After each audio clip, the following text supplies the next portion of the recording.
Okay, our next step naman kung paano tayo gagawa ng Sonic account para sa ating copy trading, no?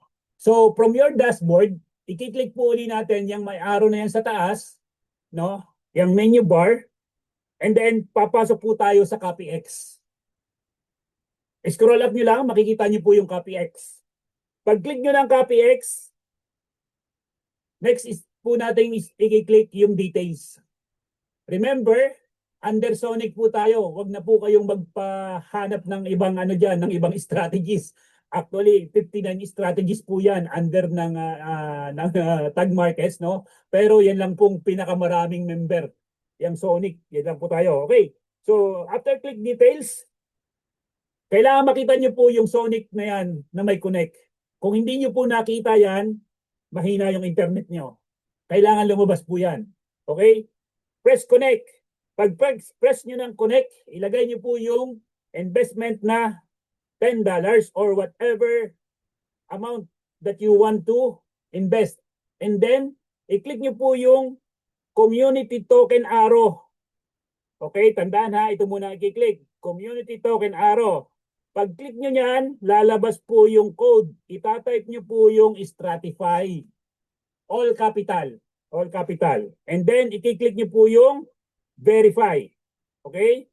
Pagka-click ng verify, kapag nag-error, mostly nag-error po yan, internet problem ulit. Anong gagawin? Ulit lang. Uulitin nyo lang po yung pagbe-verify. Kasi kanina may nag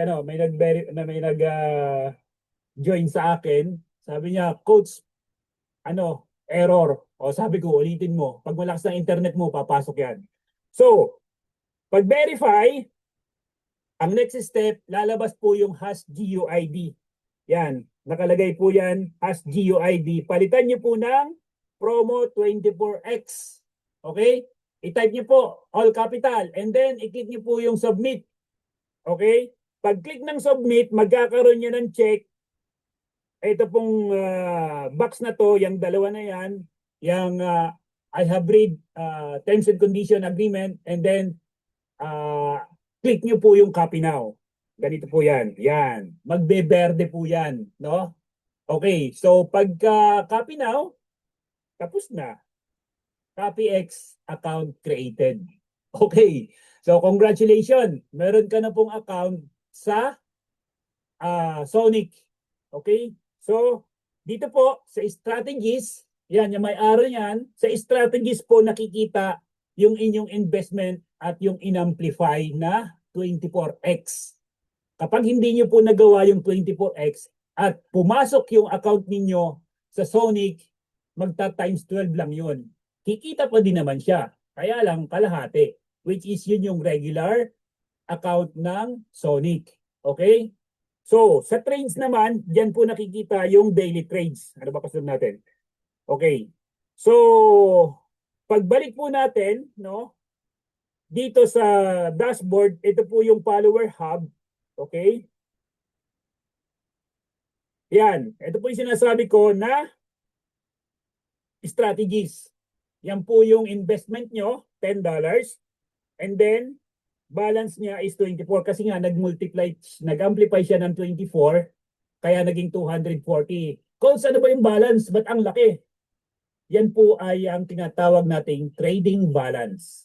Minultiply ng Sonic yung ating investment nang sa gayon malaki yung gagamitin niya pang trade. Okay? Hindi po natin pera yan. Ang pera lang po natin yung ininvest natin. Okay, minsan marami kasi nagtatanong bakit ang laki.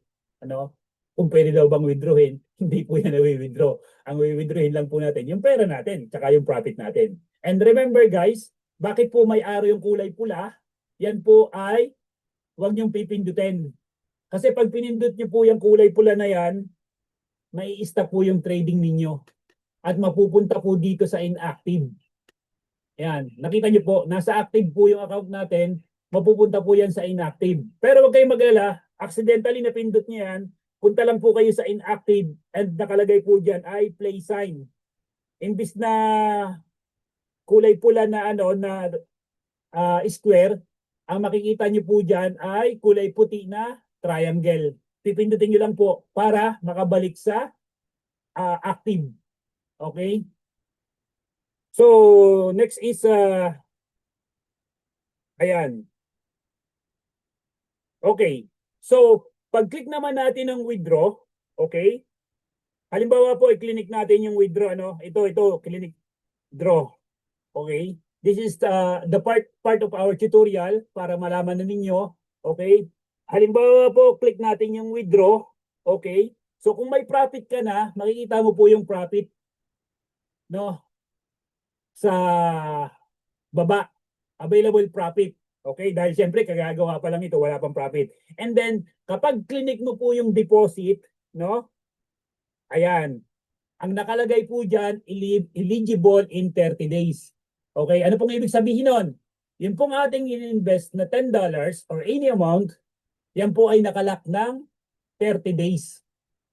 Kapag hindi nyo po dinagdagan or hindi kayo nag-compound or hindi kayo nag-reinvest, bababa po ng bababa yan hanggang sa mag-zero. Maging eligible after 1 month.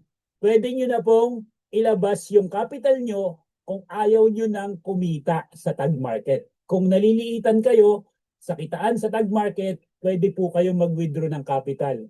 Ay, ayaw ko na, ang liit naman ng kitaan. Okay? Ganun yung iba eh. Labas ko na. Okay. Sa iba yon. Pero sa amin, sa atin, kumikita tayo, ba't ko ilalabas? Ay kumikita naman. Di ba? Eh, tuloy tayo. Ayan. So, yun na po yung ano natin ha. Sa deposit. Okay. Ngayon, ang nakikita nyo naman po na deposit sa baba, ito po yung pag-a-add naman ng account. Or, sorry, pag-a-add ng funds. Pag-a-add ng deposit sa Sonic. O yung magdadagdag ka ng ininvest mo. Halimbawa, gusto mo nang magdagdag ng $90 kasi ang requirements natin $100 para magkaroon kayo ng commission and profit sharing. Diyan po kayo pupunta. Kung nakapag-deposit po kayo sa tag market, kanina yung pinakita ko sa inyo, no, from your wallet, from Binance, from Gcrypto, hindi na po kayo dadaan sa Sonic na gagawa po kayo ng another 24x, no? Kung magdadagdag lang naman kayo. Dito na po kayo maglalagay sa deposit. Hindi po dito ha. Wag po dito. Dito po tayo sa baba. Yan. Deposit po yan. Okay. At ito po yung portal, pangalan ng po ano natin ha. Tandaan niyo po, portal.tagmarkets.com. Halimbawa, kasi nanggaling kayo sa email eh. No? Nanggaling kayo sa email, nag-log out kayo. Ang itatype po ninyo sa browser, portal.tagmarkets.com. Okay? At ito pong arrow na yan, yung may square na yan, ay yan po yung ating logout. Okay? So, that's all for now.